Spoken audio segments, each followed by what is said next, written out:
Firman-Mu, pelita bagi kakiku, terang bagi jalanku,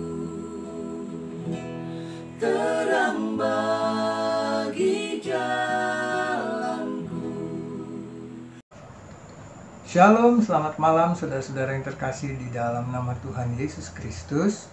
Malam hari ini kita akan melanjutkan pembacaan kita yang terambil dari kitab Keluaran pasal 29 ayat 38 sampai 46. Namun sebelum kita membacanya, mari kita berdoa.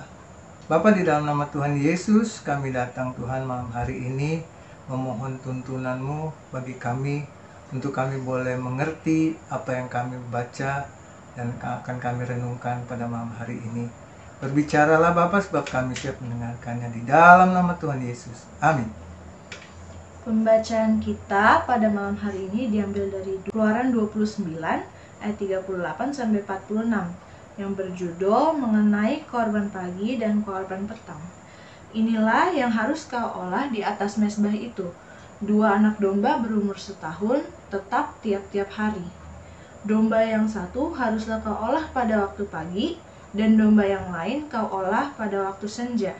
Dan beserta domba yang satu kau olah 1/10 eva tepung yang terbaik dengan minyak tumbuk 1/4 hin, dan korban curahan dari 1/4 hin anggur.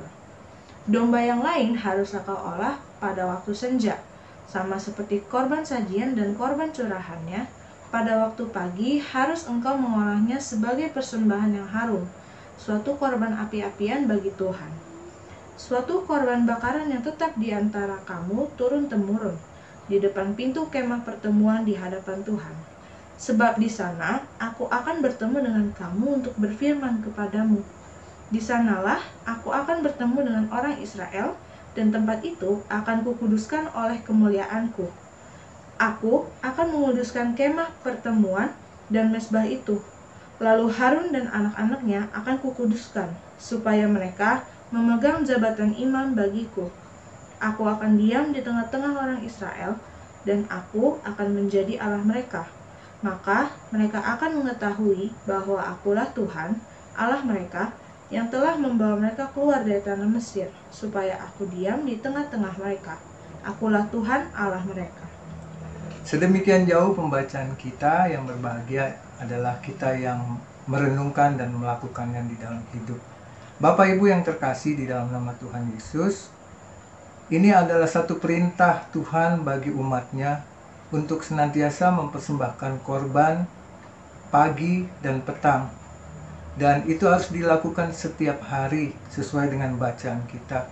Dan yang dipersembahkan adalah korban yang terbaik, yang tidak ada cacat dan celahnya. Untuk apa mereka harus mempersembahkan korban? Karena sesungguhnya Tuhan menghendaki umatnya itu hidup dalam kekudusan. Karena Bapa itu kudus. Dan Bapa yang kudus harus disembah oleh umatnya yang kudus. Oleh karena itu, Tuhan menghendaki umatnya senantiasa mempersembahkan korban. Lalu bagaimana dengan kita di perjanjian baru ini?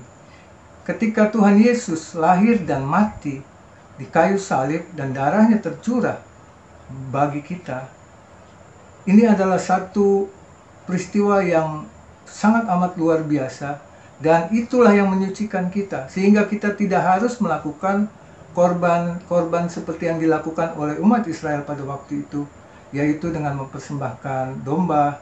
Tapi yang Tuhan kehendaki ialah persembahan yang hidup, karena Tuhan Yesus sendiri telah hidup.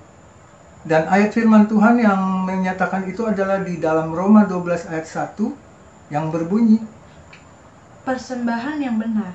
Karena itu, saudara-saudara, demi kemurahan Allah, aku menasihatkan kamu, supaya kamu mempersembahkan tubuhmu sebagai persembahan yang hidup, yang kudus, dan yang berkenan kepada Allah.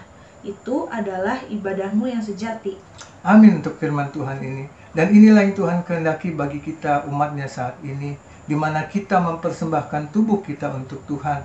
Tidak hanya dalam satu hari atau misalnya seperti hari Minggu, tapi hari lepas hari kita boleh mempersembahkan hidup kita bagi Tuhan. Rasul Paulus mengatakan, hidup adalah Kristus, mati adalah keuntungan.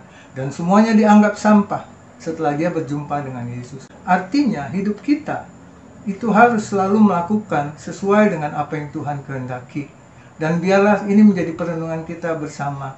Apakah hari ini kita sudah mempersembahkan hidup kita yang terbaik untuk Tuhan? Mari kita bersatu di dalam doa. Bapa, di dalam nama Tuhan Yesus Kristus, terima kasih untuk firman-Mu. Tuhan, Kau ingatkan kami untuk kami senantiasa mempersembahkan hidup kami sebagai persembahan yang kudus di hadapan Tuhan, sehingga hari lepas hari Tuhan, kami senantiasa dapat mempersembahkan yang terbaik bagi Tuhan. Terima kasih Bapa buat arahan firman-Mu, dan kami tahu firman-Mu ini senantiasa mengajar, mendidik, membentuk kami. Dalam nama Tuhan Yesus kami sudah berdoa dan mengucap syukur. Amin. Shalom. Firman-Mu pelita bagi kakiku, terang bagi jalanku.